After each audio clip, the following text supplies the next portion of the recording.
Boa noite, eu sou Marcelo Araújo e estamos iniciando mais uma edição de A Live.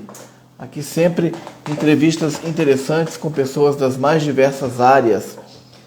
E hoje, dentro da semana musical que estamos tendo, prosseguiremos nesta quinta-feira com a presença do grande contrabaixista, compositor, arranjador Dudu Lima, diretamente de Juiz de Fora, sua cidade em Minas Gerais. Hoje Dudu estará aqui conosco para falar aí da sua trajetória de mais de 35 anos de carreira, né?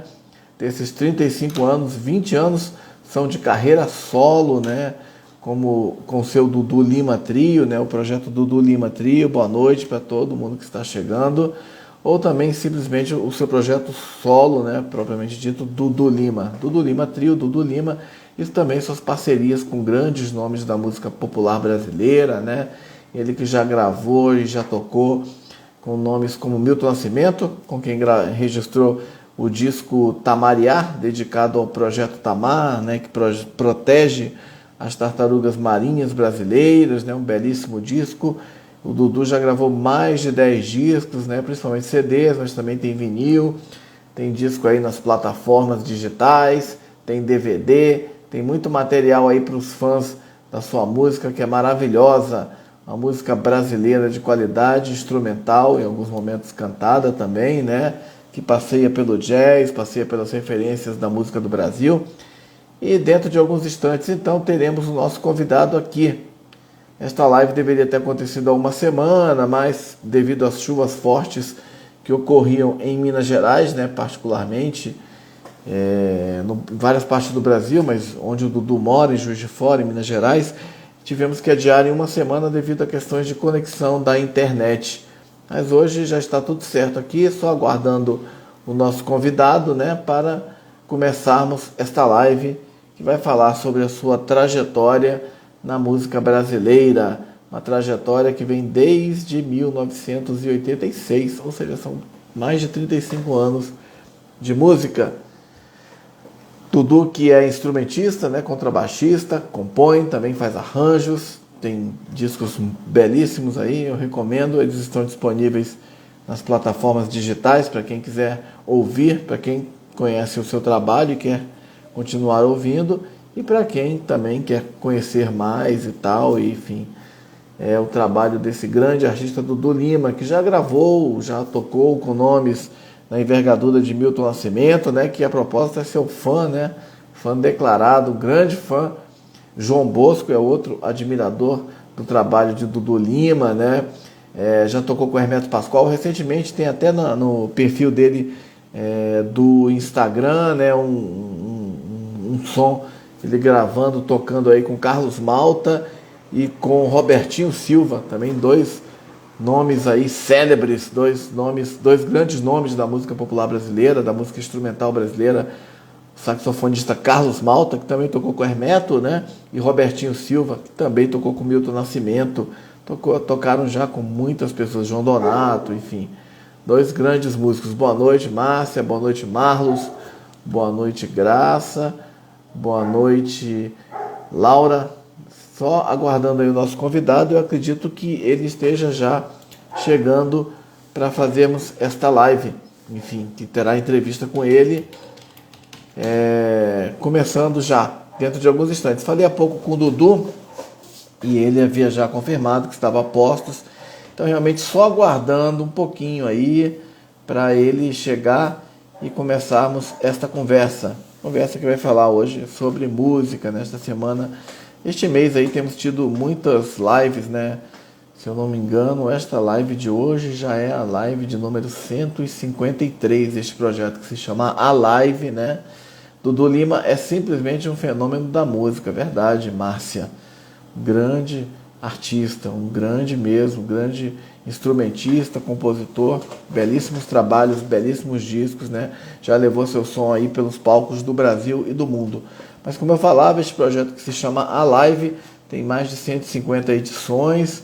Só este mês, acho que nós já fizemos 4 mais 3, 7. Essa já é a nona live do mês. A maior parte das lives este mês acho que foram dedicadas à música. Na última segunda-feira tivemos a cantora Sandra do iLib aqui presente, né, falando da sua carreira. Na última terça-feira, perdão. E hoje vamos ter aqui Dudu Lima. Só realmente aguardando ele chegar para darmos início a esta live. Acabou de chegar nosso convidado.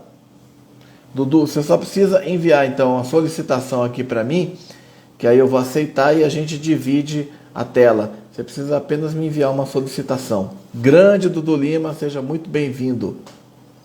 Gente, só esperar então o Dudu mandar essa solicitação aí para participar da live, que fica nessa câmera que tem aqui. Já vou adicioná-lo agora.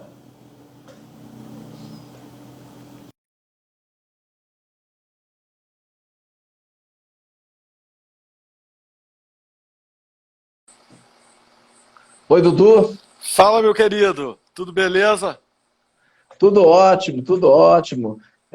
Muito obrigado aí por ter aceitado o convite aí para participar dessa live aí. Seja muito bem-vindo, uma boa noite. Obrigado mesmo pela sua presença hoje aqui. Ó, o prazer é meu, te agradeço imensamente o convite e pô, uma honra para mim estar aqui nesse espaço.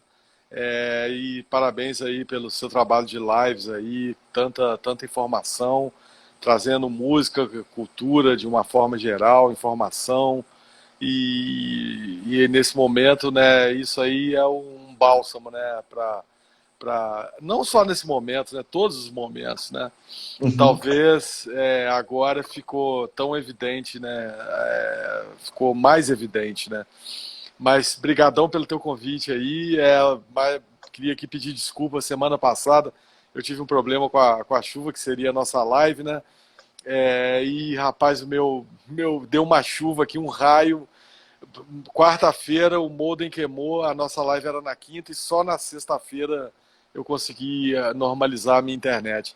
Te agradeço a compreensão e que bom que a gente está hoje aqui, né, falando de tudo, né? Uhum. Bom, em primeiro lugar, muito obrigado aí pelas gentis palavras, né? Esse projeto existe justamente para dar voz a grandes artistas, pessoas assim super talentosas, com grandes trajetórias de vida e de profissão e de música, de arte e cultura, como é o seu caso, um dos grandes instrumentistas brasileiros. Muito me honra aqui a sua presença.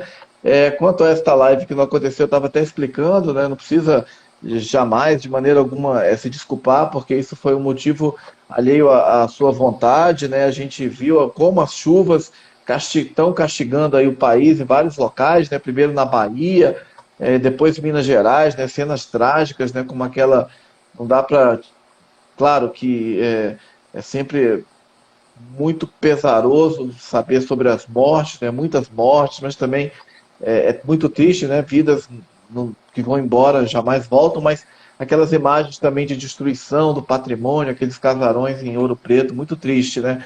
Enfim, então a gente sabe que uma queda de internet no meio disso tudo não é nada.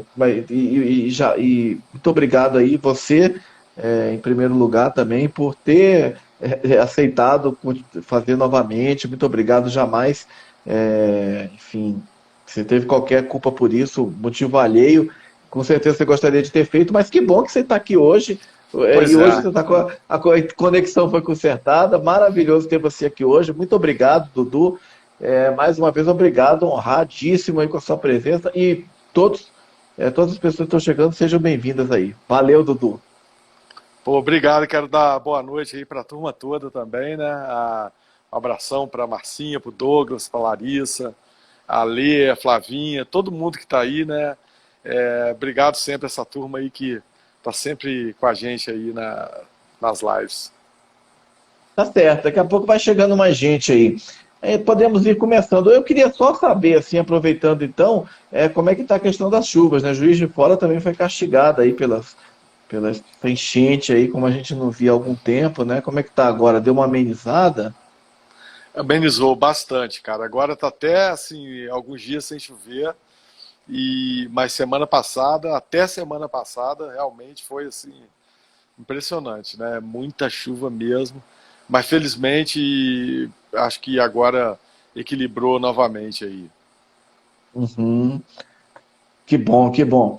A gente fica mais aliviado de saber disso. Dudu, antes de passar para falar sobre a sua carreira propriamente dita, né? Enfim, não poderíamos deixar de registrar, né? Hoje um dia triste aí para a música brasileira, né? Perdemos uma das grandes estrelas aí da música popular brasileira, uma das maiores vozes brasileiras, a Elza Soares, né? Enfim, aos 91 anos, né? Que perda imensa, né? Lamentamos, muito triste. A nossa solidariedade aí a todos aos familiares, amigos e a todos esse imenso contingente de admiradores da música da grande Elza Soares. Queria saber, você como recebeu essa notícia, né? Vocês certamente devem ter se encontrado aí pela estrada aí ao longo dos anos, né? Como é que você sentiu essa perda aí para a música brasileira?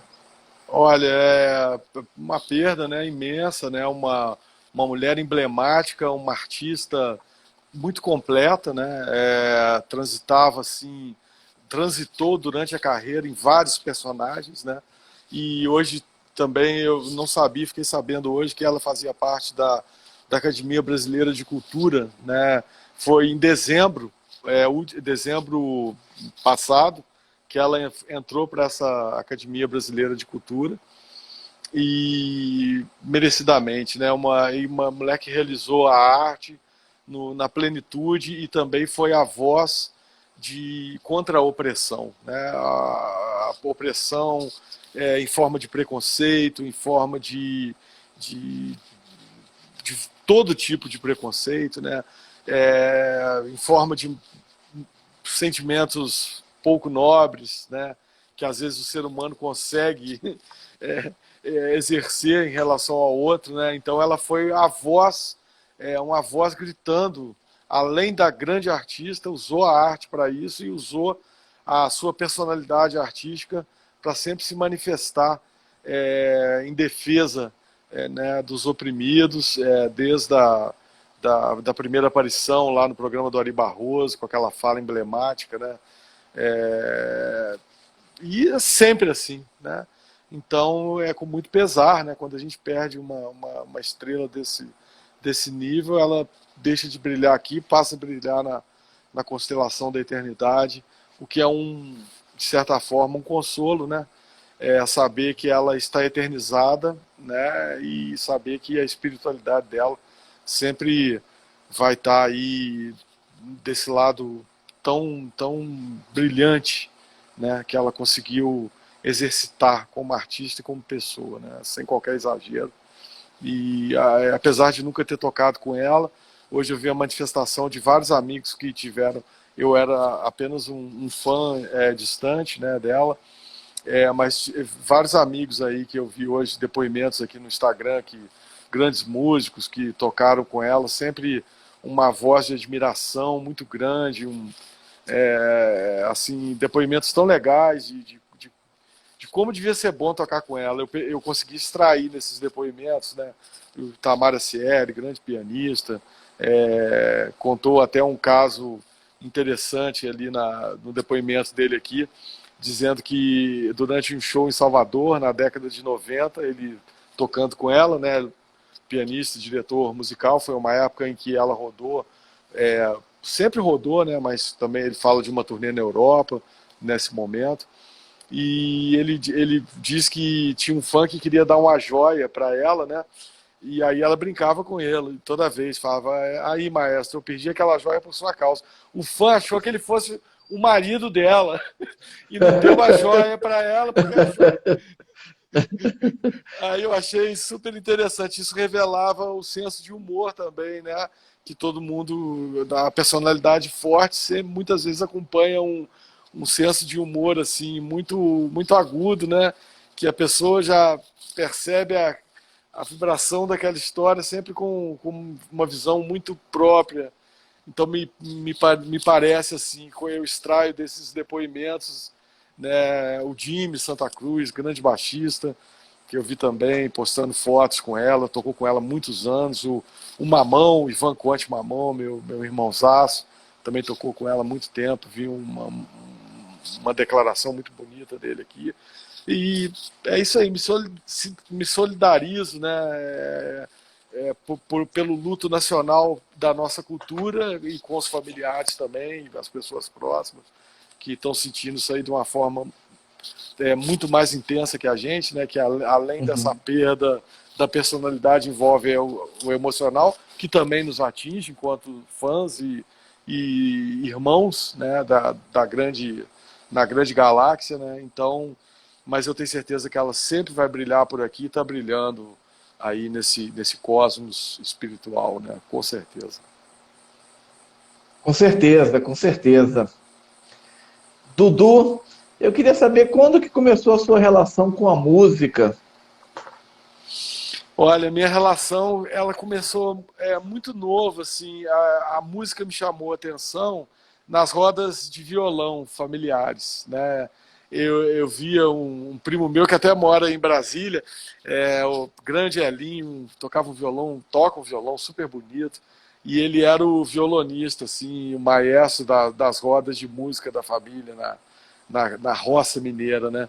E que é onde a gente se encontrava e passava férias, e ali toda noite aquele violão, e eu não sabia tocar nenhuma nota, eu ficava pedindo a ele, eu tinha 5, 6 anos, a mão não conseguia nem pegar no instrumento ali, e pedia a ele para, me ensina alguma coisa.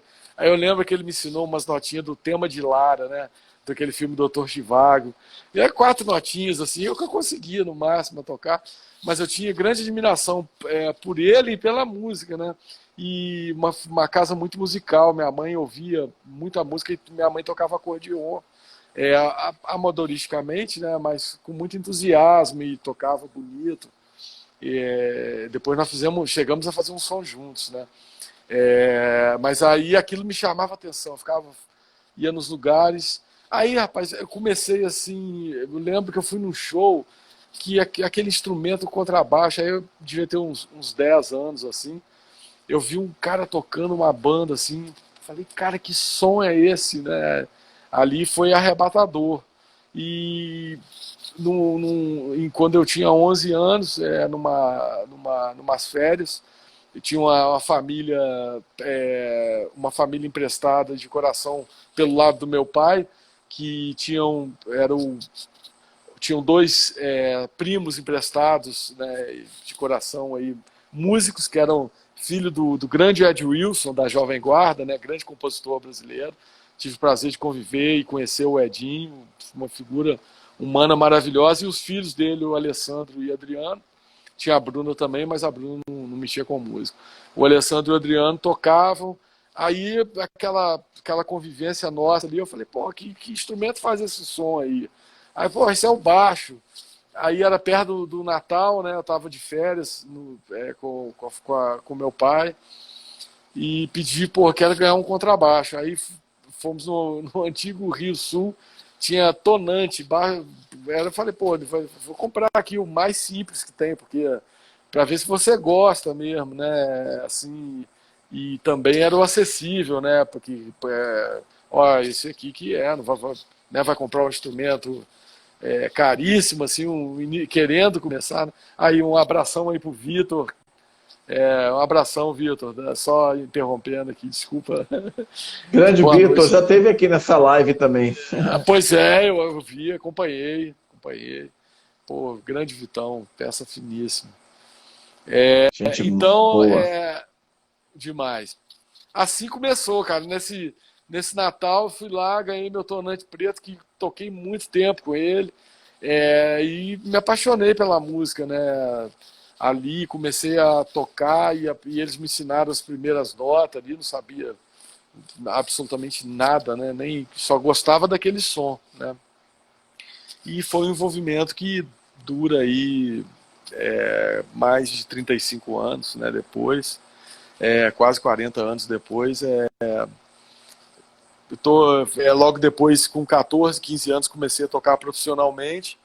E uma história que, graças a Deus, espero que nunca acabe. Uhum. E como é que foram os seus estudos de música, né? Você começou a pegar o instrumento, né? E você teve professores, foi para a escola de música. Como é que foi a sua formação como contrabaixista e como músico? Olha, eu cheguei de viagem, né, em Juiz de Fora, dessas férias. Ali eles me ensinaram uma noção básica, né, e os baixos de alguma música, né? Você aprendia os desenhos, não sabia nem sabia dó, ré, mi, fá, sol, lá, si, dó e é muito. Né? Aqui é o dó, aqui é o ré, aquela coisa, né? O baixo dessa música é assim. Aí já com aquele filho, pô, adorava tocar, né? Quando sentia aquela onda de som, porra, eu falei, cara, que coisa legal poder fazer isso aqui, né? E aí cheguei em Juiz de Fora, tive aula com a Mauri, grande Amauri Moura, que é baixista do Novo hoje em dia. Na época era baixista do Grupo Som, que foi uma grande banda de baile, né, da época áurea dos bailes. Eu acho que o Som ainda está na ativa, né? Naquela época eu via muitos shows e o Amaury, um grande músico, um grande baixista, ali aí me ensinou as primeiras orientações no instrumento. Aí fui ter aula de teoria musical com o César Tabet na escola de música, entender a teoria musical, os acordes, para entender o que eu queria entender, o que eu estava tocando, né? Era legal fazer aqueles desenhos, mas pô, o que é isso aqui? Como é que cria, né? Aí conheci Jaco Pastores, aí falei, cara, eu tenho que é isso? Que onda é essa, né? Que planeta é esse? E eu tenho que estudar, é o que vinha na minha cabeça. Aí o César Tabet, me lembro muito bem, ele me ensinou a ler música, né? A teoria musical, o compasso, aquela coisa tão importante. Ele falou assim, olha, eu falei, César, eu preciso criar agora, como é que eu faço? O que eu tenho que estudar? Aí ele falou, você tem que estudar a harmonia. Eu falei, tá. Aí o maestro Silvio Gomes estava chegando em Juiz de Fora aqui na década de 80, já estava dando um curso de harmonia, eu ainda consegui fazer umas 2 aulas desse curso, porque ele teve que interromper, e aí eu fui estudar no Rio música, na escola do Ian Guest, no Siga, que realmente foi um grande divisor de águas para mim, e estudei contrabaixo com o Adriano Gifone, na época também recém-chegado de Brasília, apesar dele ser cearense, ele foi para Brasília, estudou aí na Escola Nacional de Música, né, que é uma escola escola nacional mesmo, né? Acho Escola de Música de Brasília. Maravilhosa, nacional não, né? Que é o Distrito Federal. Mas a Escola de Música de Brasília, Civebra, né? Está tendo agora o Civebra. É o curso É o curso de verão. Curso de verão, né? Esse curso é emblemático. Até o Caetano Brasil, super clarinetista daqui, tá dando aula de clarinete esse ano aí, no curso, e é uma escola famosíssima, né, de altíssimo nível, que formou e forma, né, grandes músicos, e o Gifone, recém-chegado aí de Brasília, no Rio, foi meu mestre no contrabaixo, e estudei harmonia e improvisação na escola do Ian Guest. Aquilo ali realmente para mim foi... E você estuda o resto da vida, né? Ali eu tive a organização do esqueleto, né, geral, e então é isso, e a improvisação, as escalas, essa coisa da criação, pô, eu achava aquilo o máximo, né? Você criar na hora. Eu adorava ver repentista, assim, né, nordestino, aqueles repentistas, principalmente essa cultura do Nordeste ali, regional. Tem no Brasil inteiro, tem repentista mineiro, paulista, enfim. Mas eu lembro que o primeiro que eu vi eram cearenses, assim. Eu fui numa festa, esses caras estavam, cara, mas que coisa incrível, aqueles caras na hora criando aquilo tudo, e pai, um respondendo, outro falando. E aí, quando eu fui para a arte de jazz, eu falei, olha, isso aqui é igual aquele repente, né? Você tem que criar na hora e todo mundo achar que já estava pronto. Eu falei, olha que interessante. E aí vem todo um eterno desenvolvimento na sua vida musical, né? Onde você procura fazer esse vocabulário ficar o mais natural possível e você ser um repentista do som, né? Interessante essa concepção, né? Bacana. E você citou o Gifone, inclusive já teve aqui nessa live também entrevistado, grande músico, né? E o Ian Guest, né, também, mestre da harmonia. Eu queria, você citou o Jaco Pastorius aí, né, que mexeu muito com você. Eu queria saber suas influências, assim, como de baixistas, de músicos em geral. Quem que te influenciou muito, que te fez assim ver a música de outra forma, sei lá? Olha, o Jaco foi uma primeira grande influência, porque através do o Paulo César Barros, que é o irmão do Ed Wilson, né, o PC, conhecido como PC, é um baixista que gravou com todo mundo da música popular brasileira, é um baixista lendário, né, desde o Roberto Carlos, Renato e seus Blue Caps, né, que era o grupo da família deles, que é o Ed Wilson, o Renato, falecido recentemente, né, também ano passado, se não me engano, e o Paulo César Barros, que era o baixista da banda, e ele é um cara antológico, assim, as grandes gravações de Raul Seixas a Roberto Carlos, música brasileira, era assim, do rock à balada romântica, aos grandes hits aí, com certeza todo mundo aí já ouviu o baixo dele, ainda que não saiba. E ele também era, como todo músico, né, que gosta da música, ele era um amante do jazz, né, e ele ia muito aos Estados Unidos. A informação naquela época era muito complicada, né? Nós estamos falando aí de 1984, 85. Então você tinha pouquíssimos dias, era vinil, era dificílimo conseguir um disco. Você pedia para alguém gravar uma fita cassete para você ouvir, né? Livro era coisa, livro de música era dificílimo você conseguir material para estudar, né? E o Paulo César, na época, eu nem o conheci pessoalmente, né? Mas ele estava vendendo um contrabaixo Janine Stratosonic, e aí eu tive interesse, até vi o instrumento, esses primos emprestados me mostraram, né? Eram sobrinhos dele, com os quais eu comecei a tocar. E aí ele falou assim, aí não comprei o baixo, naquela época não tinha jeito, e aí ele falou assim, não, ele não ficou com baixo, mas leva essa fita de vídeo aqui para ele, era a fita de vídeo de um show de 1982, do Pastores ao vivo no Festival de Jazz de Montreal, no Canadá. Esse vídeo tem disponível no YouTube, quem colocar Jaco Pastores, Montreal. Esse show é um espetáculo, espetáculo. Foi a primeira coisa do Pastores que eu conhecia. E ali realmente falei, poxa, era aquela estranheza inicial que aquilo me despertou, e ao mesmo tempo uma curiosidade de ver como que aquela pessoa tirava aquele som daquele instrumento que eu estava tocando, com aquela, porra, que era tão bonito, tão lindo, né? Até hoje, para mim, ver aquilo ali é encantador, com a mesma magia de quase 40 anos atrás, quando eu conhecia. Realmente genial. E assim, eu gosto de ouvir instrumentistas de todos os instrumentos, né? Contrabaixistas, acaba que você recebe influência direta pela semelhança, né, de timbre do seu instrumento.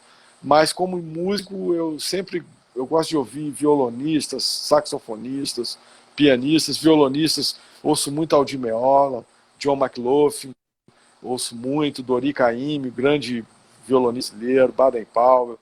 Eu gosto muito de Egberto Gismonti, uma grande influência também para mim, que eu trago muito do violão brasileiro para o meu concerto de contrabaixo, que é um concerto baseado no baixolão. Então é uma fonte de inspiração muito grande para mim. Esses instrumentistas, pianistas, eu gosto muito também da linguagem pianística, de improvisação, de harmonização, né? O pianista, ele tem uma arma enorme na mão, né? Assim, aquelas notas, todos os instrumentos, né? Mas é interessante a coisa visual do piano, né? Para você fazer o arranjo, para você enxergar as vozes e as possibilidades de sons e combinações, né? Você tem os 10 dedos a seu favor o tempo todo. O contrabaixo, o violão, você tem uma limitação natural pelo número de casas e cordas e distâncias, né?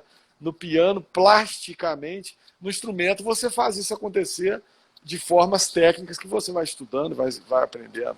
E o piano tem aquela coisa pronta ali, né? Tá? Claro que você tem que ter uma excelente técnica para tocar, legal, mas para ouvir, né? Você quer ouvir sons distantes, que isso é muito interessante. O piano tem essa liberdade, então eu gosto muito de ouvir os pianistas por causa disso, né? Uhum. E as bateristas, né, percussionistas, eu tenho ouvido muito Naná Vasconcelos. Eu tive o grande privilégio de tocar com o Naná 3 meses antes dele partir desse plano aqui. Fizemos um show em Belo Horizonte, um trabalho que eu tinha com tenho, né? A gente está um pouco distante, mas esse trabalho sempre vivo, com a Maria Bragança, que é uma grande saxofonista mineira, que mora em Belo Horizonte. Nós fizemos um show de trio. E assim, apesar de ter sido meu único contato com ele, foram 3 dias assim, muito intensos, ensaios e o show. E me influencia muito, assim, né, a questão do uso da voz, né, de uma forma muito percussiva, muito original. Vejo grandes coisas, grandes ideias, né, Ayrton Moreira, né, o Mamão, o Ivan Conte, as levadas, as construções, Márcio Bahia, a turma do Robert Silva, né, essa turma que ainda tenho a oportunidade de tocar com muitos deles. Então, assim, eu aprendo demais a coisa rítmica. E os baixistas, né, os saxofonistas, Ian Garbaré, Michael Brecker, Charlie Parker, os trompetistas, eu gosto muito de ouvir Márcio Montarroz, Miles Davis, que é uma grande influência também. Enfim, é música, né? Assim, o instrumento é a ferramenta de cada um desses que eu falei, né? Como a minha, no caso, é o contrabaixo, mas a música, ela inspira a gente, e os instrumentos todos são fonte inesgotável de inspiração, né? Todos os instrumentos. Juarez Moreira, a Marcinha está falando aqui, Toninho Horta, né? Também Maestro Wagner Tiso. Pô, uma turma maravilhosa. Um abração para o Hamilton aí também, para a Cleice, para a Marcinha, já tinha mandado um abração para a turma toda. Grande abraço, então, saudade aí, cara. Hamilton teve um bar aqui em Juiz de Fora, né, o Canto da Mata, não sei se você conheceu. Porra, a minha Ju ia tocar lá, não precisava, só estar lá já era bom. O, o Hamilton Moraes, né? Seja bem-vindo. Já teve aqui também, foi entrevistado aqui. Inclusive você tocou com ele no disco dele, né? Tive esse prazer, pô, Hamilton, grande músico, tem um trabalho super bonito, de altíssimo nível. Tem um trabalho dele instrumental, que eu gravei, eu tive o prazer de gravar uma faixa, para o trabalho muito bonito, muito bonito. E também tem o trabalho deles com a Ju, né? Que é super bonita. Aí a Ju pintou um beijão para ela também. Também foi entrevistado aqui. A Ju também está lançando esse trabalho deles aí, ficou tão bonito, né? E é o som, né, cara, que faz essas coisas acontecerem, né? Bacana, que bacana. Na sua opinião, você como contrabaixista, você acha que existe um som ou sons, né, só antes de fazer a pergunta, a Juliane Falcão falando, Dudu, que saudade de você, lindeza. Pô, saudade também, querido. Pô, tem que reabrir o Canto da Mata depois de que passar isso tudo, porque, poxa vida, viu? Saudade grande também. Um beijaço, obrigado. Mas a pergunta que eu te faço, Dudu, é justamente a respeito da sonoridade. Você citou aí grandes músicos brasileiros, inclusive grandes baixistas, inclusive o Gifone, que foi seu professor, tem um disco de 96, eu acho, que se chama Contrabaixo Brasileiro, que ele explora vários ritmos, enfim, brasileiros. Mas eu queria te perguntar, existe, claro, né, como é que você vê essa linguagem do contrabaixo brasileiro, ou as linguagens do contrabaixo brasileiro, que vai pelo baião, pelo frevo, pelo jazz, enfim, pelo soul, né, pelo rock, né, vários estilos. Olha, muito rico, cara. O Brasil, assim, é, caindo no lugar comum, é um celeiro de contrabaixistas e de originalidade. Sem qualquer bairrismo, eu posso dizer que de norte a sul, que eu encontro de contrabaixistas, assim, que eu pesquiso o trabalho, poxa, é uma imensidão, assim, de ideias, de originalidade, de linguagens, que esses ritmos brasileiros, então, né, como você citou aí vários, o O Gifone tem uma compilação, eu estudei muito ritmos brasileiros com ele. Ele na época, foi pré-lançamento antes de lançar os livros, né? Que ele lançou livros importantíssimos, que são adotados até na Berklee, nos Estados Unidos, de ensino do contrabaixo brasileiro, né? E eu, antes disso virar livro, tive acesso a todo esse material, que era uma riqueza enorme. Ele trazia aquela coisa cultural dele, muito forte, né, nordestina. O Nordeste é incrível, né, cara? Aí é muito interessante isso. Só para não perder, depois vou contar uma história. Aí, ó, Marcinha, só um beijo. Comentando aqui da Marcinha, a gente falou do Canto da Mata, né? A Márcia, eu brinco com ela que ela é a presidente do fã-clube. A Márcia é incrível, cara. Obrigado, Márcia, pelo seu carinho aí. Realmente, né, eu tive o prazer de conhecê-la lá no Canto da Mata. Um beijão, Márcia, para você aí também. Obrigado pelo seu carinho sempre. Desculpa só fazer essa interrupção, porque passa aqui depois. Fica à vontade. A gente não fala.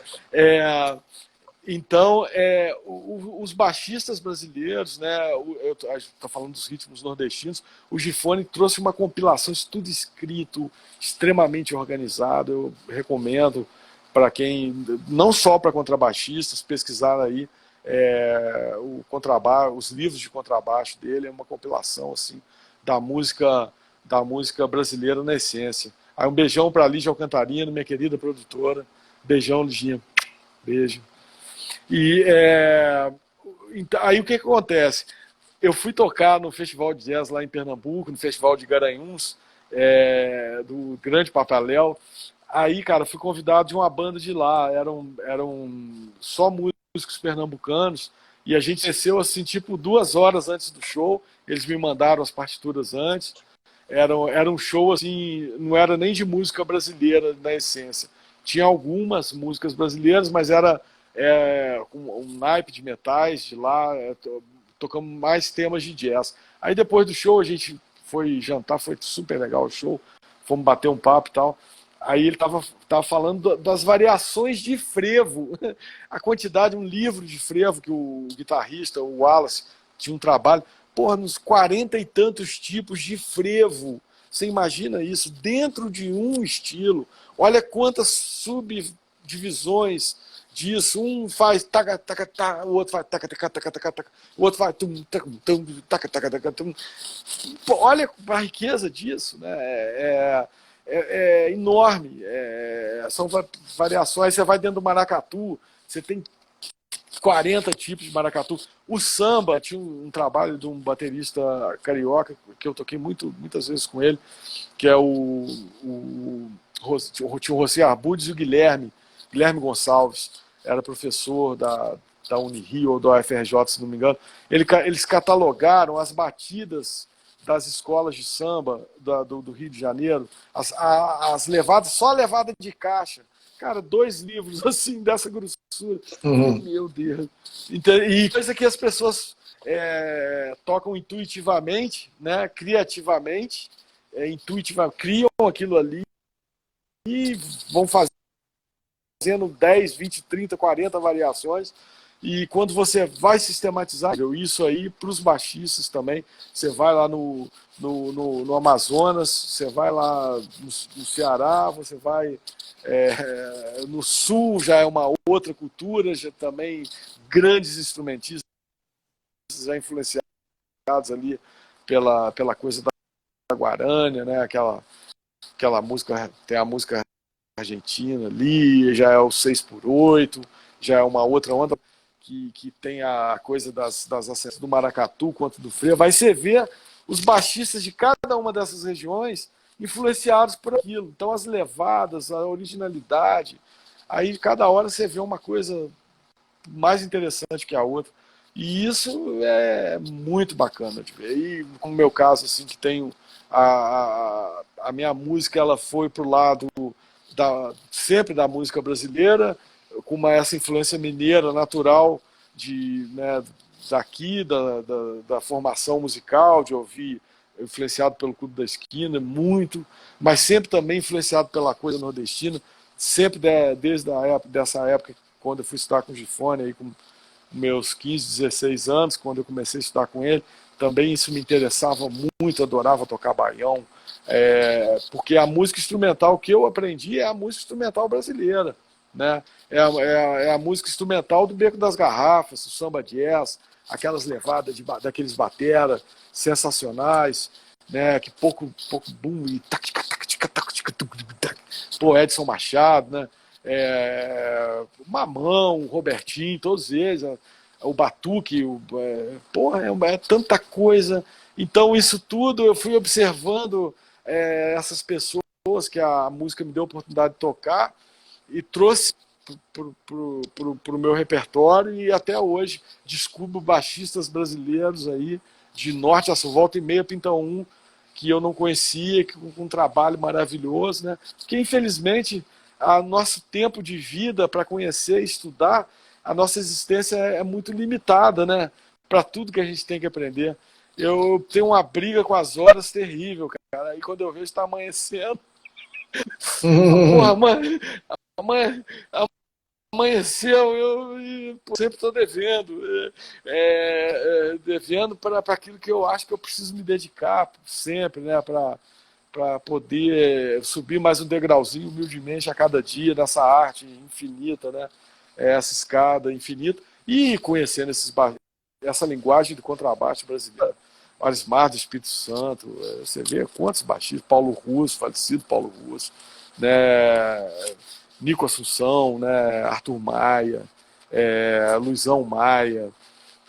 Pô, é muita coisa muito legal, cara. E nós estamos falando de alguns, tem tantos outros, né? O Paulo César, Barro, outros contemporâneos da minha geração, né?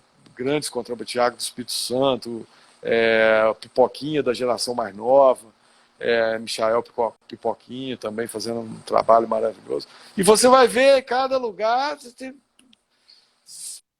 você acha um e fala, cara, que som desse cara, olha que coisa linda. E eu vejo a música assim, eu vejo fora, né? Tanto o Vitor que está aí, com o som deles, Herto, Silvio, Berval, e eu fico muito feliz que eu pude trazer essa informação aqui para Juiz de Fora. E muitos desses aqui de Juiz de Fora, o Dirley aí, que entrou aqui também, foi meu aluno, eu tive o privilégio de humildemente tentar ser um elo dessa corrente, né, de levar a linguagem do contrabaixística brasileira para todo lugar que eu vou, e sempre busco nessa fonte aí, porque é muita gente, muita gente. Bacana, realmente muita gente boa mesmo aí. Você citou muitos gigantes aí do contrabaixo, como você é um também. E você toca, né, o baixo elétrico, toca baixo acústico, como você falou, o baixolão, né, o fretless, né? Então, passei aí pelo universo do contrabaixo, né? Dessa instrumentação. Quando que você prefere usar prefere usar outro? Tem algum momento, né? Quando que você pensa, esse tema aqui vai caber um baixo acústico, aqui de repente um fretless vai bem, um baixolão ou um elétrico mais tradicional? Como é que você é instintivo? Como é que funciona isso para você? Olha, é interessante. Quando eu vou fazer um trabalho, quer seja o meu trabalho ou estou tocando o trabalho de uma outra pessoa, parece que vem um primeiro momento que já me fala, pô, é esse. Parece que é um instinto, né? Acho que a primeira impressão é o instinto, sabe? Talvez assim, o instinto, porque quando você ouve aquela música, já te vem aquelas referências que você tem, né?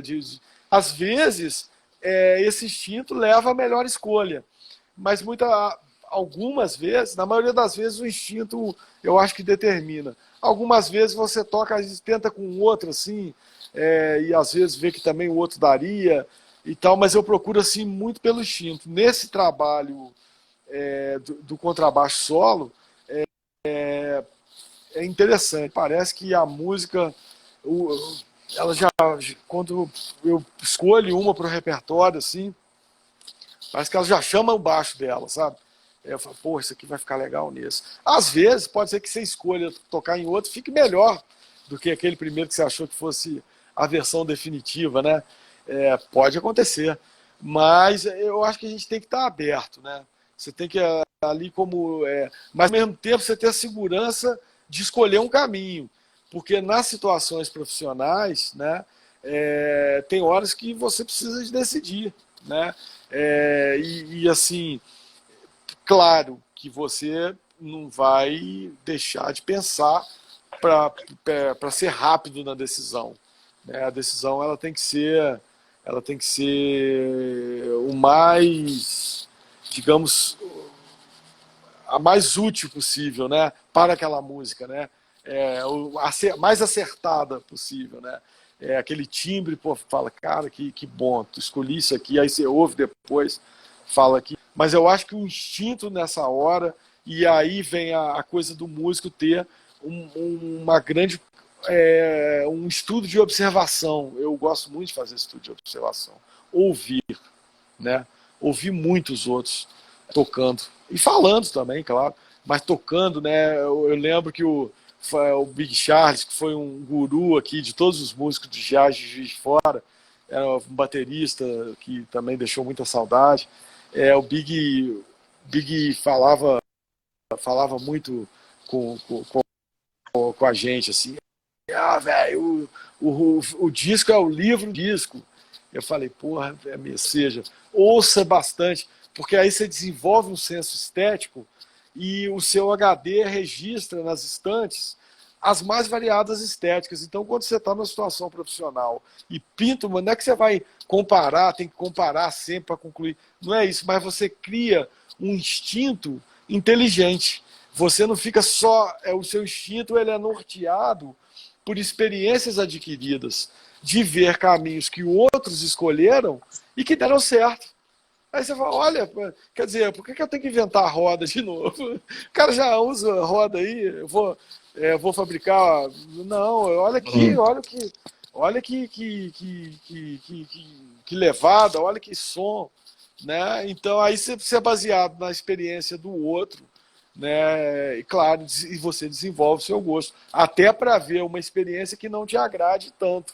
Fala, pô, o cara usou isso aqui, mas não é para ser crítico, né? Porque a gente tem uma tendência, eu tenho uma tendência crítica forte comigo mesmo, né? Eu sou um autocrítico assim intenso e tento até me controlar, mas ao mesmo tempo não muito, para eu poder estar sempre crescendo no sentido interno, né? De estar sempre tentando aproveitar o meu espaço, que eu acho de evolução que eu tenho dentro de mim e que ele não vai acabar nunca, só a hora que eu parar de explorá-lo, né? Não porque eu tenho uma capacidade enorme, todos nós temos, todo ser humano tem, né? Nós somos um infinito em potencial daquilo que a gente quer ser, né? E a gente tem o direito de escolher o caminho que a gente quiser, né? Então, dentro desse infinito potencial, a influência e as referências acho que são armas muito úteis, muito úteis, muito úteis mesmo. Legal, bacana.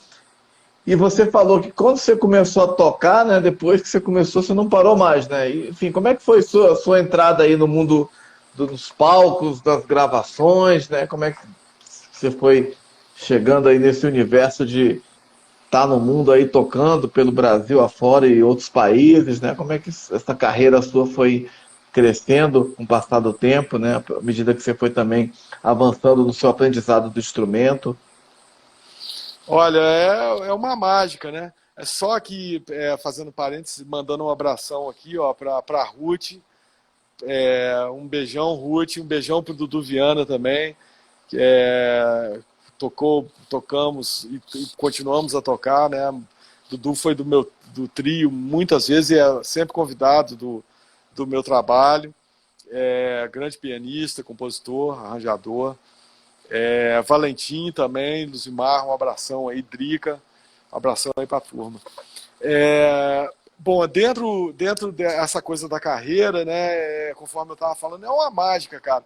É uma coisa assim, por mais que você queira dirigir o carro, parece que ele é que te dirige. É claro, falando assim, parece que tudo é inconsequente, tudo é irresponsável e vai acontecendo. De uma certa forma não, mas de outra certa forma sim. Né? Por quê? Da forma não é o seguinte, se você não se preparar e não buscar diariamente, parece que esse carro para de andar. Essa é a forma, esse é o ponto que você é dono. Até aí você tem um controle. Você tem que fazer o carro andar. Ou para isso é como? É se dedicando, né, sentando todo dia. E a música é um estudo. Eu tinha um aluno meu, ele era muito engraçado, ele falou: pô, você é igual o mestre Miyagi, você fica passando esses exercícios aqui, e de repente, quando vê a gente está tocando o exercício, e no começo você acha que o exercício esse exercício é nada, igual o Miyagi colocava cara, isso é um filme antigo, né? O karatê que o cara colocava o cara para limpar o carro, o cara ficava fazendo assim com a mão. Aí o cara, pô, que isso, cara? Isso aqui, que é isso? Esse cara é maluco, mas não era. Aí quando ele via aquilo ali, deu a ele equilíbrio, deu a ele o movimento. Aquilo era um movimento, né? Então a música tem isso, que é a parte técnica, né? A parte técnica, ela é necessária todo dia sem encarar.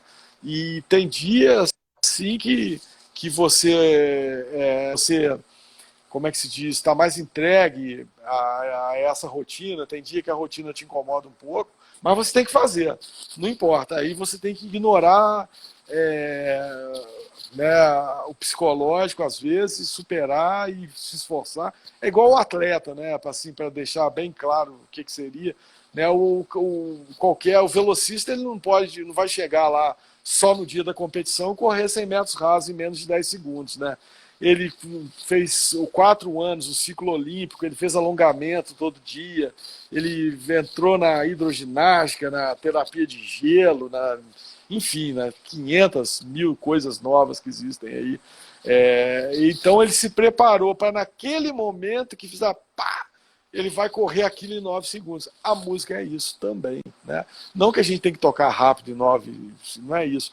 Mas para tocar rápido, para tocar lento, para tocar interpretando, para tocar um solo, para tocar uma condução, para fazer uma gravação, você precisa de estar preparado. Então você tem esse desafio diário de disciplina, né?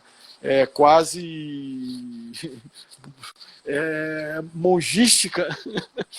Você é quase um monge ali da arte, né? Você tem que se isolar, né, e tocar e ficar ali se desafiando para ter aquela hora onde você vai conseguir canalizar os seus sentimentos e a técnica. Aí o que acontece? Aí vem a coisa da carreira que eu estava falando, que é o lado do carro que você não controla. E eu, desde o começo, parecia que era o jazz, a fita do Pastorius, o Jazz Club aqui em Juiz de Fora. Exatamente, eu com 15 anos ali conheci grandes músicos, né? Tinha um bar de jazz em Juiz de Fora, que é uma cidade mineira do interior, uma cidade que eu amo. Naquela época era muito difícil, grandes centros, né? Tirando Rio, São Paulo, algumas boas, grandes casas de jazz, né? E aqui você tem aquilo, eu me lembro que era um porão que tinha na rua São Mateus, o Jazz Club, né, do Joãozinho da Percussão, um grande percussionista aqui da cidade de Juiz de Fora, que tocou com todo mundo, né, tem uma carreira maravilhosa, já com quase seus 90 anos hoje em dia, tocou com o Jorge Ben, com a Joyce, com Baby Consuelo, Chico Buarque, todo mundo. Joãozinho foi um cara importantíssimo para a nossa cultura aqui, porque ele ali ele abriu um espaço e ele abraçava a gente que era novo. Né? A gente chegava ali, era aquele cara que, pô, vocês vão tocar aqui, vai dar uma canja no meu show. Porra, aquilo foi o máximo. Ele deu uma data, deu a quarta-feira pra gente, toda quarta. Eu conheci um pianista, o Fabiano de Castro, grande brother, e a gente, vamos tocar jazz, vamos. Aí eles viram, pô, aqueles meninos estudando e tocando os temas. Pô, vou dar quarta-feira para vocês tocarem.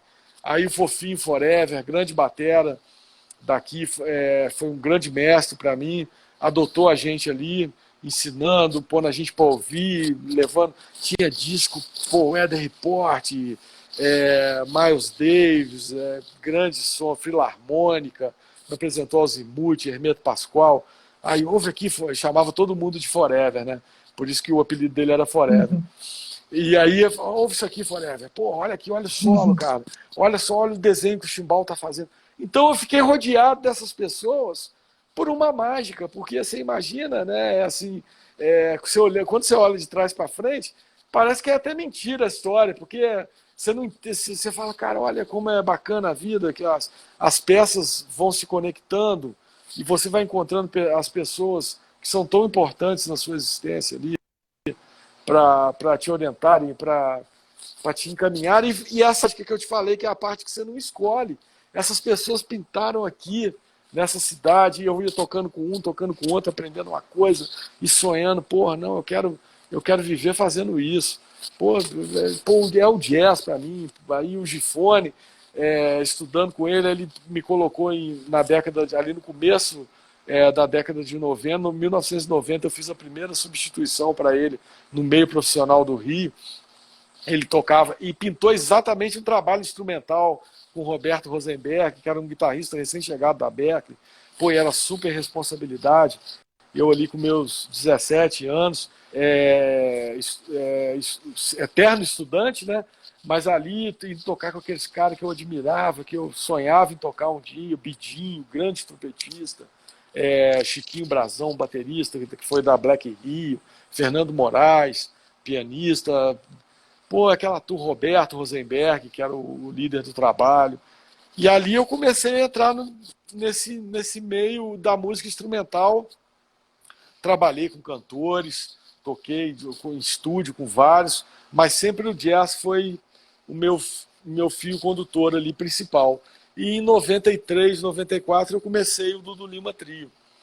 E que até hoje, né, são 30 anos aí do meu trabalho, digamos, aquele de compositor já vem antes disso, né, desde o começo, mas ali foi um marco onde eu comecei a tocar as minhas músicas e focar nisso, né? Aí eu tive um grande influenciador que foi o Mauro Continentino, pianista, super pianista, que veio para Juiz de Fora morar aqui nessa época, 91, nós começamos a tocar.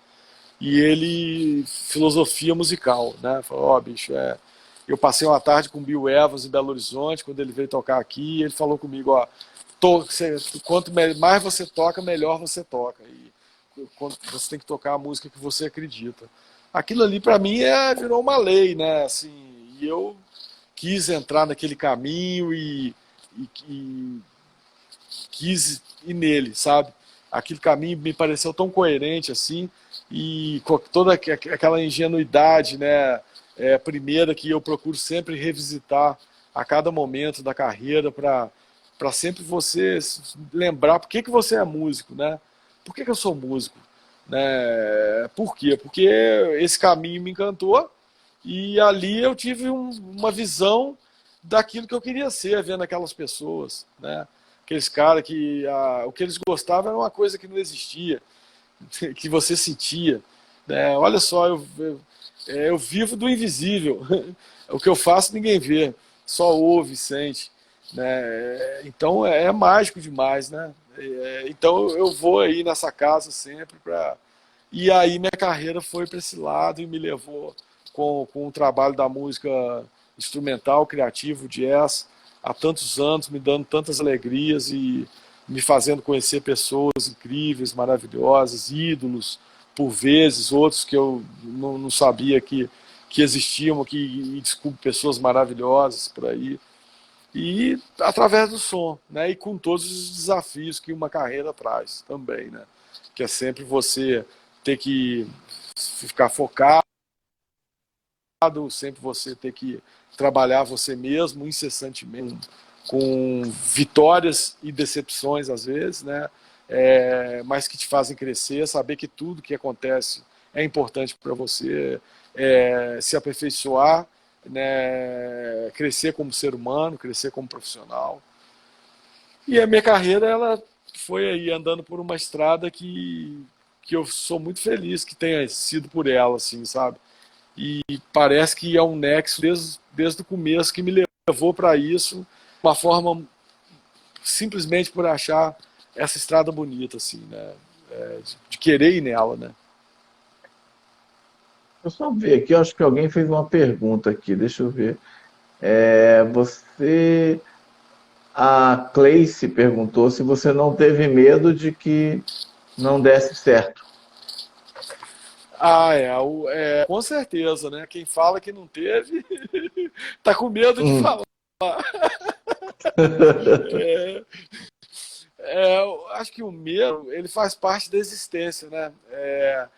O medo, ele te impulsiona para coragem, então ele é necessário, né? Ele te impulsiona para o desafio e ele também é um medo, né? Antes de ser a coragem e ser o desafio, ele é o medo. Então eu acho que ele está sempre presente e eu acho que com o tempo você vai aprendendo a negociar com ele, né? Você fala, não, me deixa aqui, cara. Deixa eu ir aqui e tal. E aí você ganha dele, vai ficando amigo, tem hora que você estranha e ele te assusta, né? Agora, com certeza, eu acho que o medo, a minha forma de lidar com ele é também pensar nesse impulso inicial, nessa chama inicial que me fez ser músico. Totalmente destemido, sem nada realizado, não tinha nada, só tinha vontade, né? Quer dizer, humildemente, ao longo dos anos, você vai construindo ali o seu castelo de areia, né? A vida é um castelo de areia, né? Uma hora que o castelo vem a água, parece que aquilo nunca existiu. Sem ser, isso é bonito, né? Isso é bonito, porque a gente constrói o castelo sabendo que um dia ele vai parar de ser construído e não vai existir, mas ao mesmo tempo você constrói com aquela convicção. Então eu acho que a melhor forma de enfrentar o medo é pensando nisso, né? Sabendo que maior que o medo é o prazer e, e saber que você enfrentou medos maiores do que o medo daquele segundo, terceiro, quarto dia, já foi menor que o medo do primeiro, e o do centésimo, milionésimo dia vai ser menor do que o milésimo. E aí você vai conseguindo lidar com ele de uma forma serena e sempre focado no prazer da coisa, né? Agora, eu acho que ele é um agente que a gente aprende a negociar sempre. Eu acho que talvez seja a melhor forma de admiti-lo. Que bacana, e uma carreira aí de 30 anos, né, carreira, falando só carreira solo, né? 11 CDs, né, o Dudu Lima Trio, um LP, 7 DVDs, mais um álbum digital, né? Muita produção, né? E eu queria saber nessa produção toda que você tem, né? Que inspiração costuma a vir para você, né? Para você compor, né? Enfim. Olha, eu me inspiro em sentimentos, principalmente. E eu gosto de. A música instrumental, ela te dá liberdade para isso, porque o que me motiva a compor não é a, a virtuose ou o impressionismo, né, no sentido lato da palavra, né, querer, porra, olha como o cara, olha como ele toca. Não, as coisas são assim mais pela beleza e pela força da chama inicial da composição. Quando vem aquela frase assim que, porra, arrebatadora, e me vem um sentimento, geralmente com aquela frase, eu estou vivendo um momento sentimental, é, por observar uma situação, ou por pensar numa pessoa, ou por pensar num sentimento mesmo, num estado de espírito, num canal espiritual. E aquilo ali me sopra uma música. Eu acho que é isso, porque você não controla, o processo de produção. Claro, você tem ferramentas técnicas quando você está fazendo um arranjo, mas aí você já tem uma ideia pronta. A ideia inicial, ela é genuína. E na grande maioria das vezes, ela não é nada técnica, né? Você pode até, para completar uma coisa, usar a sua técnica, a sua visão ali de elementos que você estudou, composição de outros, e formas de compor, e notas e acordes, e recursos de harmonização e reharmonização que a técnica te dá e você usa a favor da música. Mas eu acho que o principal que me motiva a compor é um sentimento. E aí eu uso meus elementos para fazer esse sentimento virar música, né? O meu processo genuíno é esse. No caso, para fazer depois o arranjo, né? Produzir também, né? Exatamente. Aí eu sempre deixo o gosto melódico, né, na ponta e aí uso alguns elementos técnicos. Sabe? Pô, essa melodia aqui, ela tá aqui, ela tá num tempo previsível. E se a gente desse uma quebradinha aqui? Vamos tirar esse último aqui para enganar, não ser o óbvio e tal. Aí são o tal dos elementos técnicos. Pô, esse acorde aqui, ó. Podia colocar esse, que aí é o que o ouvinte às vezes não espera. Ou você acha outro que é mais bonito do que aquele da inspiração inicial. Fala, pô, esse aqui é muito mais bonito. Aí você, ao mesmo tempo, está analisando tecnicamente aquilo que você está construindo, né? Você está, pô, olha, essa nota aqui com esse acorde soou de uma forma... Aí entra aquele arquivo bibliotecário cerebral, né, das influências que a gente estava falando há pouco, né, de tudo que você ouviu, tudo aquilo que está guardado nos seus compartimentos, também acaba que nesse momento seu de compositor, aquilo tudo está te influenciando, né? Porque quando você ouviu as coisas, quando você ouviu coisas, você, por uma razão maior do que você, pô, eu gosto disso, eu não gosto disso.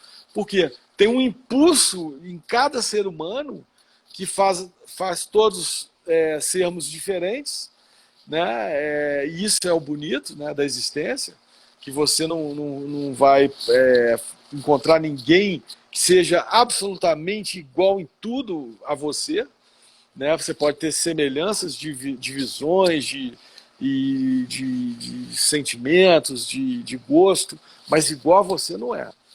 Então, isso é uma coisa muito interessante. Eu acho que o músico ele tem que pensar nisso o tempo todo, humildemente.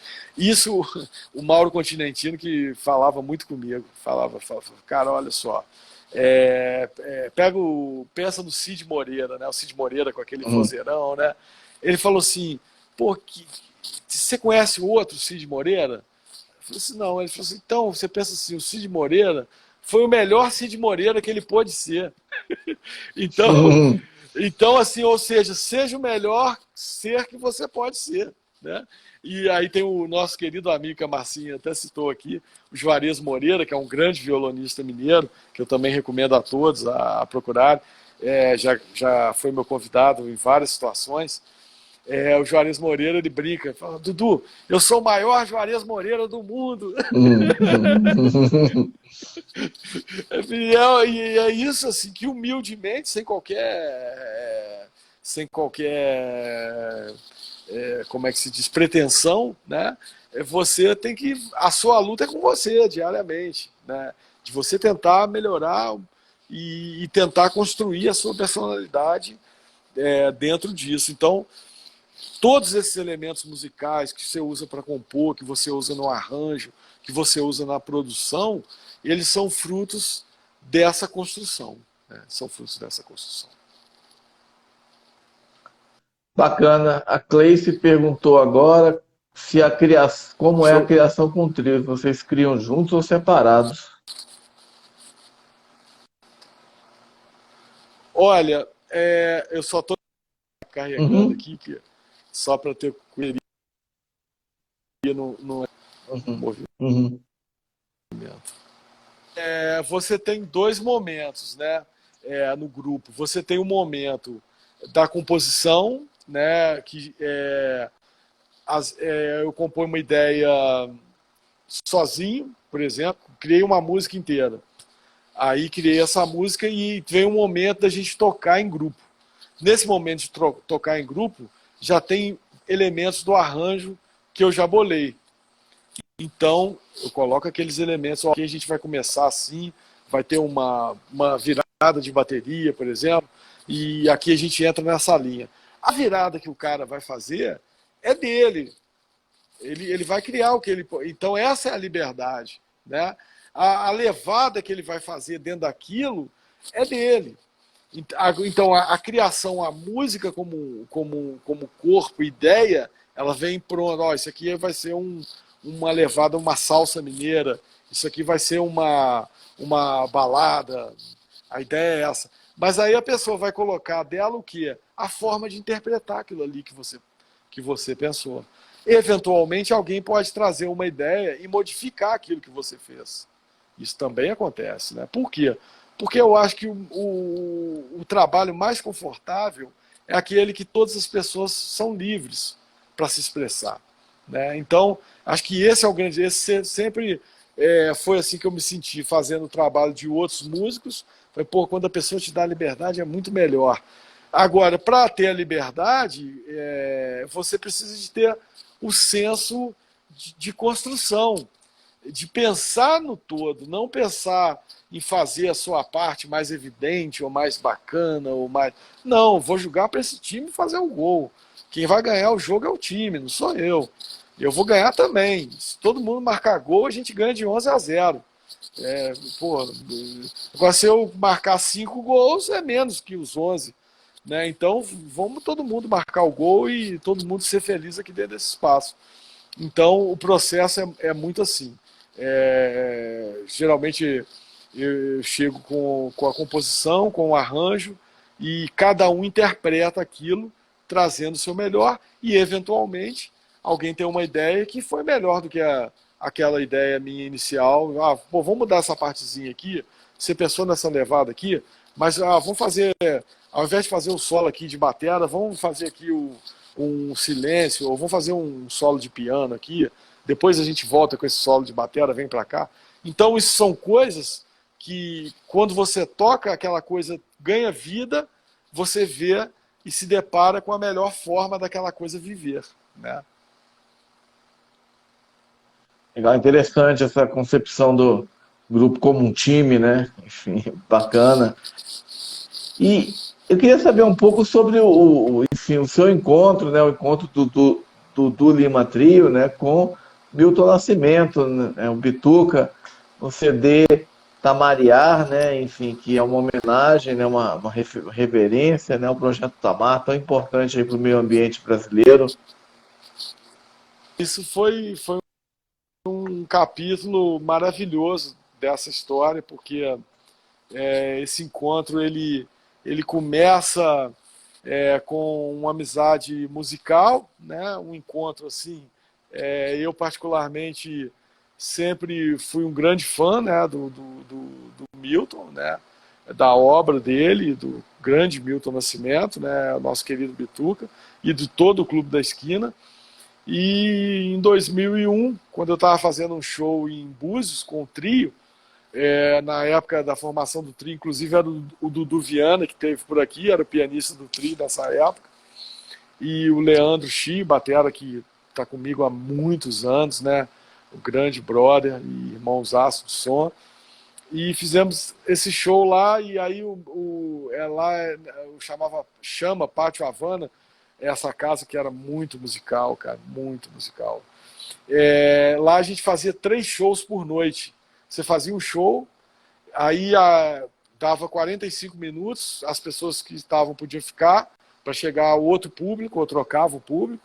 Aí você fazia mais um show, aí mesma coisa, 45 minutos de intervalo, trocava quem quiser ficar e depois você fazia outro show.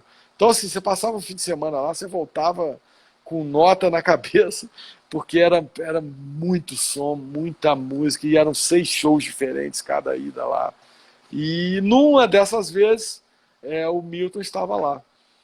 assistindo, e assisti os 3 shows da noite e conversamos muito. Eu já tocava várias músicas dele, né, no repertório, e aí ele, nossa, foi assim, foi um sonho mesmo, né, aquela coisa que ele transmitiu pra gente, você tocando ele ouvindo a música dele tocada pela gente, como eu sempre pensei no som dele, os arranjos que eu tinha de anos atrás, e ele ali gostando daquilo, para mim realmente foi assim muito satisfatório. Fiquei muito feliz, né, assim, com esse sentimento assim do compositor estar ouvindo a obra dele e dele estar gostando daquela leitura. E aí ele falou: ó, quando eu for Juiz de Fora, vamos nos falar, eu vou sempre a Juiz de Fora, que é a minha cidade, né? Ele tem muitos amigos aqui. Aí ele veio aqui em Juiz de Fora um tempo depois, deu uma entrevista no jornal, falando desse show que ele tinha assistido e fazendo vários elogios ao meu trabalho, que eu tenho muito orgulho, assim, muito carinho por essa generosidade tão grande dele.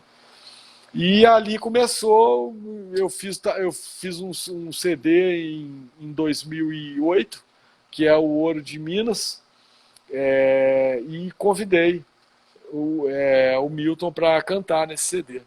E ele prontamente aceitou o convite e fizemos uma gravação assim memorável para mim, né? Tá registrado em DVD, em CD, saiu CD e DVD nesse ano, e ali começou a nossa parceria, e ele sempre indo assistir aos shows.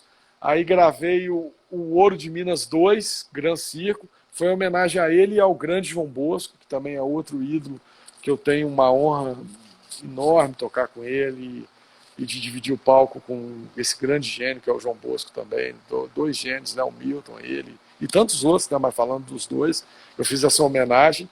Aí o Milton gravou de novo, né, convidei ele novamente, e aí começou a história com o Projeto Tamar. Eu fui tocar lá na Bahia, né, no festival de jazz. Toco há muitos anos com o Stanley Jordan, que é um guitarrista americano, grande músico também, e fui fazer um show com o Stanley lá na Bahia. Aí, perto do Projeto Tamar, na Praia do Forte, o palco era montado assim na vila, que o Projeto Tamar é do lado. Aí conheci o fundador do Projeto Tamar, que a base principal é lá na Bahia atualmente, que é o grande Gui Marcovaldi, que é um músico assim de alma e um grande oceanógrafo que fundou o Projeto Tamar junto com a esposa dele, a Neca, e o grupo de oceanógrafos visionários, né? Lá na década de 70, eles alugaram uma traineira e saíram lá do Rio Grande do Sul, subir na costa, com intenções de preservação de meio ambiente. E aí se fixaram na Bahia e começou essa linda história do Projeto Tamar, né? Conheci essa turma toda, que para mim é um exemplo de força e assim, de prestar um serviço, né, de preservação do meio ambiente, tão importante, né, em todas as épocas. Nessa então nem se fala, né, que nós estamos aí no limiar de tantas atrocidades, né, vendo isso e precisando de defender esse patrimônio que a gente tem, né? E o Tamar faz isso com maestria. Aí conheci o Gui lá, né? Eu dei meu CD de presente para ele, aí ele, pô, ficou todo feliz, adorou e me ligou.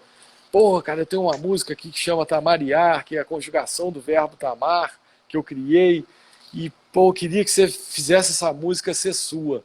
Eu, pô, adoro os seus discos, as suas músicas aqui, queria que você fizesse igual você faz com suas músicas, você só não pode mudar a minha letra. Mas você pode fazer o que você quiser com a música. E eu embarquei naquela ideia, aquele cara tão iluminado que ele é, né, um grande amigo que se tornou. Eu fui lá na Bahia e me falou disso tudo, voltei de lá cheio de ideia e com a música dele e tal. Aí fiz a minha interpretação da obra dele, né, mantendo a letra. Aí ele ficou todo feliz, pô, que coisa legal. Eu fiquei mais feliz ainda dele ter gostado e tal. Aí ele falou assim, ó, agora eu vou te dar uma missão. O Milton Nascimento vai ter que pôr a voz e o Stanley Jordan gravar a guitarra dessa música. Eu falei, pô, fácil, né, bicho? É muito fácil, você não sabe. mas por uma série de conjunções do destino, os dois adoraram a música e o Milton gravou a voz, o Stanley gravou a guitarra, e ali começou uma ideia do Gui da gente fazer uma turnê do Lima Trio, convida Milton Nascimento, pelas bases do Projeto Tamar. Aí fizemos Fernando de Noronha, Praia do Forte, Aracaju, Ubatuba, Florianópolis, e aí surgiram outros shows do trio com o Milton no meio disso tudo, aqui na comemoração do 78 anos do Cine Teatro Central. Teve também, fizemos um show em Guarani, uma cidade aqui do interior mineiro, que foi um show memorável de 100 anos de Guarani, junto com o Milton na praça da cidade, mais de 5 mil pessoas na rua. Foi uma coisa realmente assim, que eu guardo no meu coração com muito carinho. E no final dessa turnê, dessa convivência toda, de muita produção, muita amizade, veio a ideia de fazer o CD Tamariar, né, que foi lançado pela Som Livre em 2017, quando a gente acabou essa turnê. E esse CD foi a cereja do bolo ali, com os arranjos que eu já tinha para as músicas dele, que a gente tocava de trio, mas com ele cantando, aí sem ser instrumental. E com a participação do Stanley Jordan, onde entrou essa música, além dos grandes clássicos do Milton, entrou essa música Tamariar, do Gui Marcovaldi, com o meu arranjo, e com a interpretação do Milton, e com o Stanley Jordan e o Dudu Lima Trio,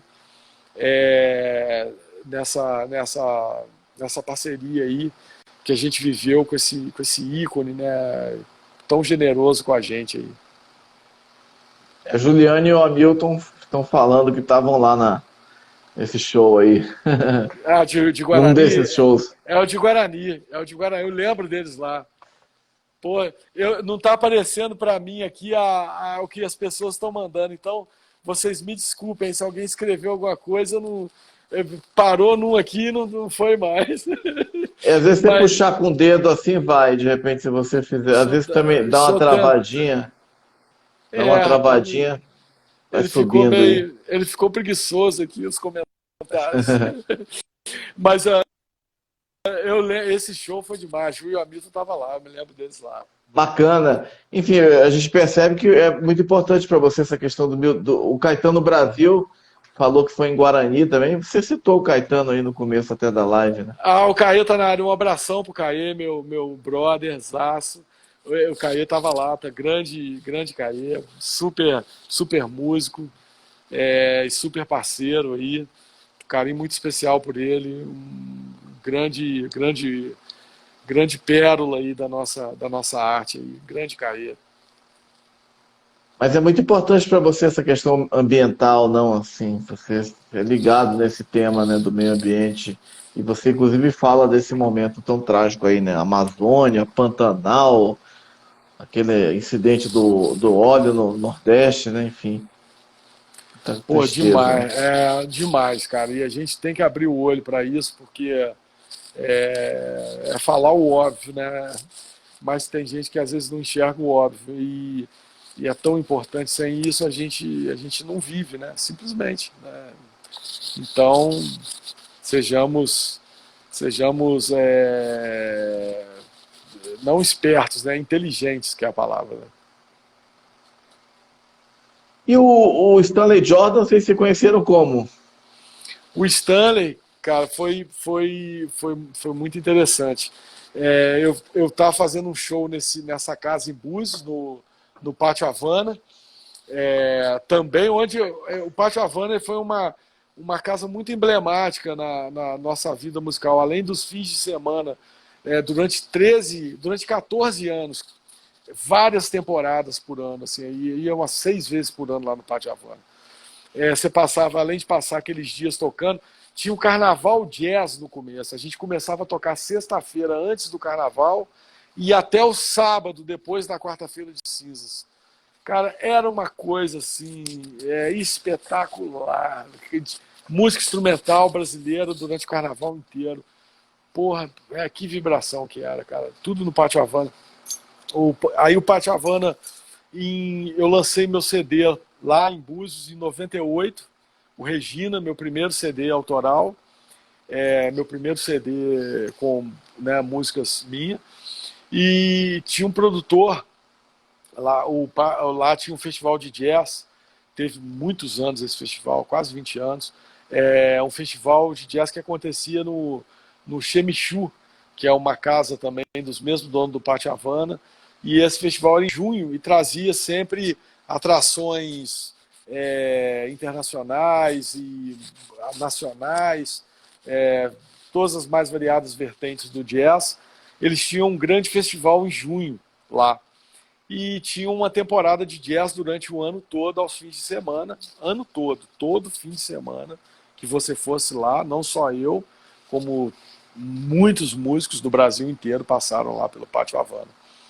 E aí teve um ano que, né, eu vi assim no começo do ano, em fevereiro, o festival era em junho, né, estava lá numa dessas temporadas, vi lá num jornal de blues falando que o convidado internacional daquele ano, foi o ano de 2001, né, 2001, exatamente. Eu lancei meu disco em 99 lá, não foi em 98 não. Não, aliás, lancei meu disco lá, 99, 99. Aí fiz muitos shows com o produtor de lá, que era o Mauro Afonso, um grande brother, que virou um grande amigo. E eu vi no jornal falando que iam trazer o Stanley Jordan. Ainda pensei comigo, ele quer tocar com a banda brasileira, vi escrito lá, né? Falei, vai ser uma dessas panelinhas aí e tal. E nem pensei, né? Passou nem perto da minha ideia que eu iria ser chamado. Né? Não que eu duvide das minhas condições, não é isso não, que eu trabalho humildemente para isso, né? Mas assim, né? Você não.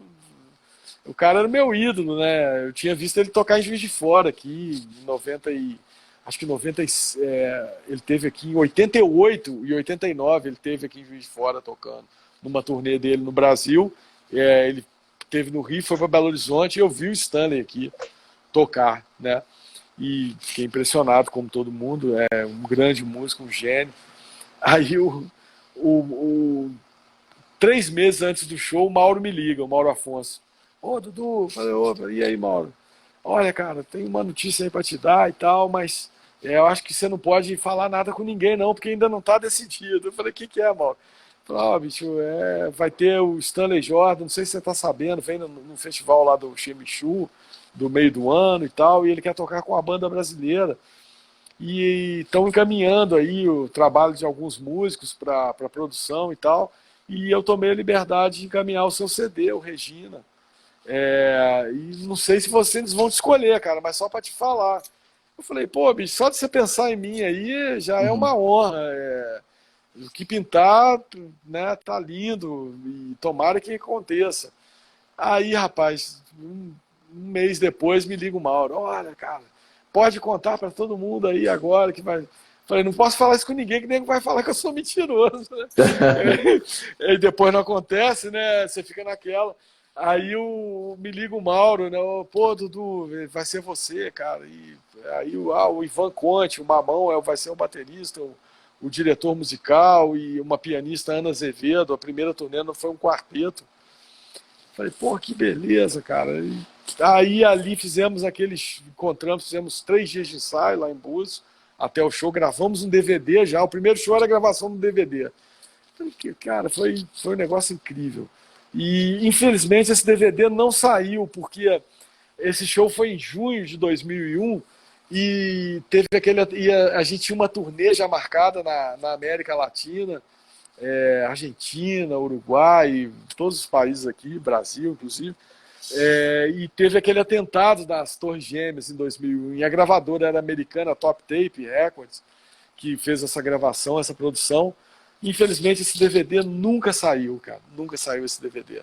Mas foi a abertura da nossa relação, aí, e desde essas são 21 anos tocando junto, e mais de 300 shows juntos, e ele já participou de 3 trabalhos meus, eu já participei de discos dele, produzi o último disco dele, foi gravado aqui em São João Nepomuceno, no estúdio versão acústica do Emerson Nogueira. Fiz a produção desse CD, que teve a participação do próprio Emerson, do Lima Trio, do Jorge Benjor também. Fiz um arranjo por Mais Que Nada, o Jorge Benjor gentilmente cantou, né? junto, pô, foi demais, assim, uma interpretação anos 70, assim, foi demais, cara. E aí vem essa amizade, né? Muitos shows, muitas viagens. Tocamos em Portugal juntos. Tinha um projeto de lançamento de um outro disco dele que eu e o Mamão gravamos com ele. Ele estava planejando levar a gente para uma turnê nos Estados Unidos desse disco. Mas com a pandemia as coisas deram uma parada, né? E aí então tá para lançar esse disco e tá para lançar esse outro disco que já tá todo gravado, esse que eu te falei que eu produzi, gravei aqui em Minas. O Stanley é assim um cara que eu aprendi e aprendo a cada encontro, a cada dia tocando, a cada papo, tudo muito profundo e muito intenso, muito som sempre predominando na nossa convivência. É muito bom, cara. Assim, a gente faz uma turnê todo ano, nesses anos todos, às vezes tiveram anos que nós tivemos 2 turnês, no ano turnês de um mês, assim, fazer 26 shows em 30 dias, 32 dias. Então, uma convivência intensa, muita estrada, muito teatro, festival, hotel e papo musical, e o cara realmente é uma enciclopédia musical, assim, que eu aproveito essa convivência para sempre aprender muito e sou muito grato a esse trabalho, cara, muito mesmo. O trabalho com o Stanley é um marco assim na minha vida musical, como com todos os parceiros, né? Mas de aprendizado, de energia, muito importante na minha vida esse trabalho. Massa. E você estava também, eu vi que você postou até um vídeo tocando recentemente, né, com Carlos Malta e Robertinho Silva, né? Ah, pois é, outros 2 brothers super. Fizemos esse trabalho, cara, foi gravado em janeiro, antes de começar a pandemia. Quando a gente ia cair na estrada para lançar, assim, a gente estava planejando fazer alguns shows e tudo. Aí teve esse break, mas depois, né, se Deus quiser, é um trabalho de o Robertinho que fala música nua, né? Música nua sem, ele brinca, música sem combinação, né? E realmente é assim. Esse trabalho, cara, uma música era uma composição do Robertinho, que é o Brasil. Até esqueci o nome da música, cara. Vou lembrar, acho que é Brasil 77 ou Rota 77. Eu posso estar me confundindo. As outras foram criadas todas, foram criadas na hora, tocando, improvisação, assim, é uma área do jazz que eu curto muito, que você tem a improvisação no jazz, que você tem composições pré-existentes, né? Você tem uma composição pronta e as pessoas interpretam aquilo e improvisam sobre aquela composição, mas você tem ali um terreno definido, onde todos vão desenhar a sua construção. Essa é uma das formas. E você tem o free jazz, que é um jazz totalmente livre, onde a música brota, cada um vem com uma ideia e você vai ouvindo aquela ideia e toca a sua em cima daquela e a gente vai caminhando junto e é a música improvisada, orgânica, o repente, assim, nascendo e fluindo do nada, né? Esse trabalho com o Malta e com o Robertinho é desse jeito. E assim foi o que a gente gravou e aí depois você ouve, você fala, pô, mentira, vocês combinaram isso aí. E, pô, mas tem 6 tons na música, assim, a música modula várias vezes, tá no maracatu, vai para uma outra coisa, e tudo assim de ouvir o outro, né? Aceitar o que o outro está tocando e construir, contribuir para aquela ideia e dar a mão àquele cara com aquela ideia. É uma música fraterna, né? Como todo grupo deve ser fraterno, mas essa música ela é essencialmente fraterna, né? Bacana. E os projetos aí para esse ano, né? Deve ter alguns, né? Enfim, que você está preparando, né? Planejando. Ah, graças a Deus, cara, apesar dessa coisa, né, desse momento tão, né, que a gente está vivendo tão singular, né, tão único, tão ímpar, um desafio para a humanidade. A criatividade, graças a Deus, ela nos salva nesse momento, né? Quer seja como ouvinte, né? Quando eu estou ouvindo alguém, e também, graças, estou produzindo, assim, conseguindo produzir, tá focado na música o tempo todo. Lancei nesse ano anterior o Concerto para Contrabaixo, que ainda vai ter a turnê dele, que, né, foi o álbum digital, lançado pela Lei Aldir Blanc. Estou focado nesse trabalho solo, né, até pelas condições sanitárias do momento. E agora, em abril, fiquei muito feliz, vai ser lançado um vinil com os trabalhos que eu gravei com o João Bosco. O João Bosco me brindou com 2 participações dos meus trabalhos. Nós gravamos o Ronco da Cuíca e o Incompatibilidade de Gênios, e uma gravadora inglesa se interessou em fazer um vinil com essas 2 faixas, com esse trabalho. Dudu Lima convida João Bosco, e vai ter esse lançamento em abril desse trabalho em vinil.